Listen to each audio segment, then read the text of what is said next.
Et yo tout le monde, j'espère que vous allez bien. Moi, tranquille, calme, posé. Non, reste zen Akeno. Ok, aujourd'hui, on va parler de Dragon Ball GT. Avant ça, n'hésite surtout pas à t'abonner et à activer la petite cloche de notification pour plus de contenu. Et pour discuter avec moi, bah viens sur le Discord. C'est que le début, donc je pense que c'est normal qu'il y ait des erreurs. Mais voilà, venez pour débattre, parler, farmer Dokkan, les gens, on fera des petits events et d'autres choses. N'hésitez pas à venir, le lien en description. Allez, go pour la vidéo.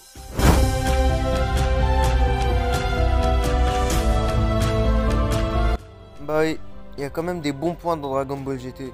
Je trouve que tu as plusieurs arcs qui sont excellents, comme celui des dragons et Baby. Mais en voyant bien les deux autres arcs, il pue sa grand-mère qui mange des choux-fleurs. Non mais ça, aller dans une autre planète pour chercher Dragon Ball pour se faire déglinguer comme une meuf qui fait les trottoirs, ça va 2 minutes quoi. En voyant l'arc Baby, bah on voit que c'est l'arc dans tout Dragon Ball qui est le plus cohérent. Non, mais Freezer c'est un dalleux de planète. Cell, on sait toujours pas pourquoi. Boo, il voulait manger des chocolats, ça l'a énervé, il a détruit la planète. 3 Gogol qui ont aucune raison de se battre face à Goku.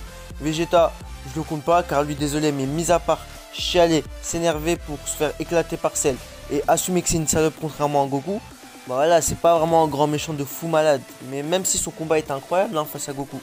Baby, lui, la seule raison, c'est de se venger des Saiyans de ce qu'ils ont fait au Tsufu parce que les Saiyans ont exterminé les Tsufu. Enfin, quelqu'un qu'on peut, entre guillemets, pardonner. Et pour se venger des Saiyans, il rentrera dans leur corps, enfin, des potes de Goku, pour les utiliser face à ce dernier. Il utilise tout le monde pratiquement, sauf Pan et Goku. Mais celui qui sera vraiment face à Goku, c'est Vegeta. Tout ça car il avait une moustache. Quelle honte! Il sera tellement puissant que Goku aura une nouvelle transfo, le SSJ4, qui rivalisera avec Baby et qui le battra carrément.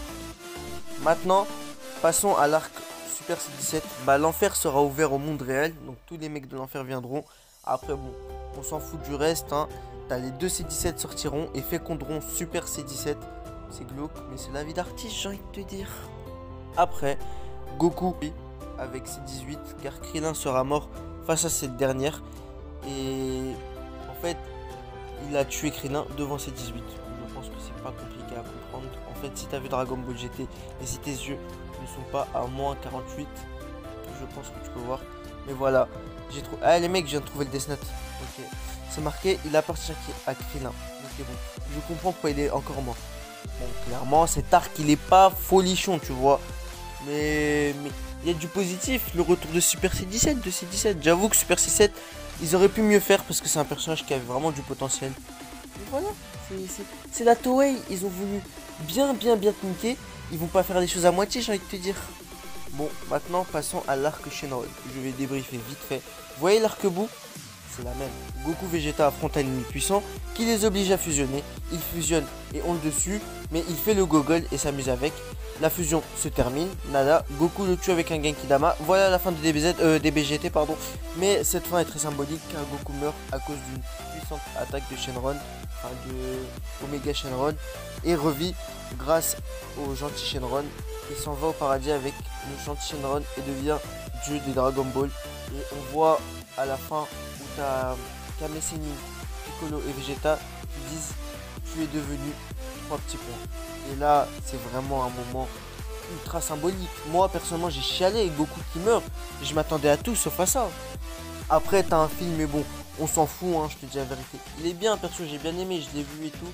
Il était triste un peu, j'ai trouvé il était un peu triste, il faisait un peu mal au cœur. T'avais tout le monde qui était mort sauf Pan. 100 ans après, bon la meuf est toujours vivante. Hein. Comment? Je ne sais pas. Me demande pas d'explication, t'en auras pas. Bon voilà. Donc DBGT est bien. Perso je préfère à Dragon Ball Super. Je m'explique. C'est plus symbolique, la transformation a un sens comparé au Super Saiyan Blue et au Super Saiyan God. Le boss final aussi a un sens, c'est Shenron.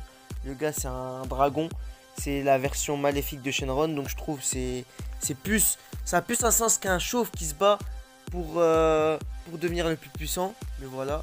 Donc perso c'est pas mauvais, mais bon c'est pas bien non plus. Donc voilà, c'est comme ça. Et c'est la fin de la vidéo. Je sais, vous êtes triste. On s'en bat les couilles. Ta gueule. En espérant que cette vidéo vous a plu. Si c'est le cas, n'hésitez pas à partager pour le référencement pour que plusieurs personnes voient cette vidéo et rigolent avec vous. Likez Dites-moi en commentaire votre avis sur Dragon Ball GT. Rejoignez-moi sur les réseaux sociaux, Twitter, Instagram, Discord, pour discuter avec moi. Lien en description. Et sur ce, portez-vous bien. Tchuss!